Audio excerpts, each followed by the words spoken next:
Ya, jadi tadi sudah diperiksa 2 orang saksi ya. Yang pertama itu saksi dari kepolisian ya, yang menerima laporan dari Bea Cukai, dan orang Bea Cukainya sendiri yang melakukan pencegahan terhadap cartridge yang 50 itu. Ya, memang tadi dari saksi yang pertama kita mendapatkan banyak informasi ya, yang terutama itu buat kami sangat menguntungkan ya, di mana polisi itu juga pada saat melakukan penangkapan itu melakukan interogasi lah ya, secara lisan, dan di situ disampaikan bahwa memang Bahrun ini mendapatkan perintah dari saudari Erna ya. Kemudian dari keterangannya saudara Evan, memang saudara Evan yang memerintahkan saudara Erna. Itu dia. Jadi masalah perintah itu masih belum kelihatan nih dari keterangan saksi yang dimunculkan, bahwa perintah dari Ijong ini seperti apa itu belum nggak tergambar lah ya. Dan yang paling penting bahwa sebenarnya secara kasat mata kedua orang saksi ini menyatakan bahwa memang sangat sulit untuk mengetahui bahwa kandungan itu seperti apa, karena yang datang itu sebenarnya barang di dalam sebuah kemasan, yang di dalam kemasannya pun sebenarnya tidak ada tulisannya kandungannya itu mengandung etomidate. Nah, ini yang menjadi hal yang paling penting dalam proses persidangan ini adalah bagaimana sebenarnya saudara Ijong ini patut diduga ya mengetahui bahwa barang itu sebenarnya mengandung etomidate, karena di dalam grup WA-nya pun tadi saksi yang polisi menyatakan bahwa di dalam grup WA-nya pun tidak ada pembicaraan masalah etomidate, baik itu disebutkan secara langsung ya maupun dalam bentuk-bentuk kode. Biasanya kan kalau misalnya barang-barang yang terlarang itu kan dalam bentuk kode. Dan yang paling penting tadi petugas Bea Cukai juga menyampaikan bahwa ini penyelundup bukan barang yang diselundupkan secara diam-diam gitu loh. Itu cuma dibawa di dalam sebuah ransel ya.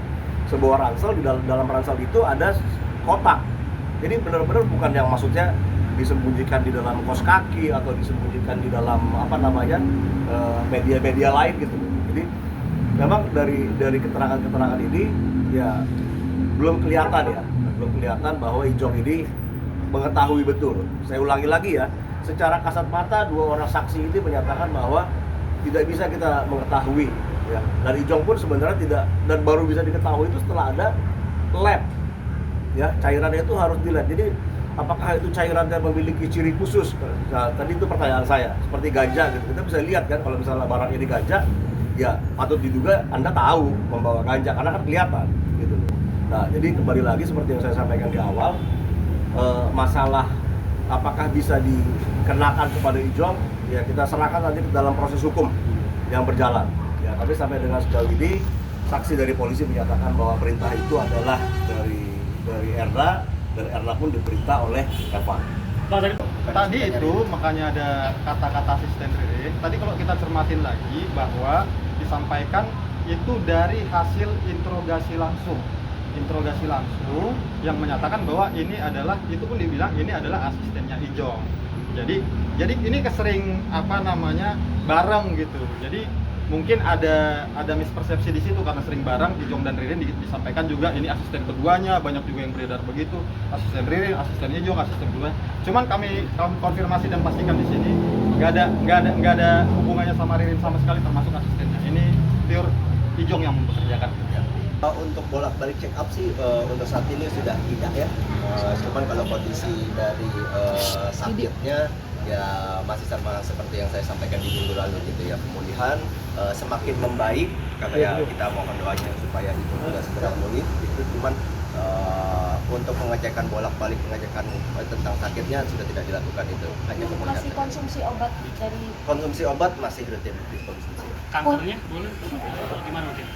Kalau dari indikasi kankernya sendiri kita belum dapat informasi hasil biopsinya. Itu mungkin lebih ke keluarga yang dikasih tahu hasil dari biopsinya itu. Berarti stadium apanya belum tahu ya Pak ya? Stadium apanya dan cancer apanya, apakah cancer atau bukan, itu kami masih belum dapat informasi. Keluarga mengunjungi dan berkomunikasi dengan kita tentunya pasti, cuman kondisi Ijong yang semakin kurus atau berewokan itu ya dari Ijongnya sendiri, cara makannya dan mungkin penampilannya gitu. Saya nggak bisa menanggapi kenapa brewok atau kurus gitu ya, namanya menjalani proses hukum mungkin ya itu bagian dari yang harus dijalani dan kondisi dari badannya sendiri gitu.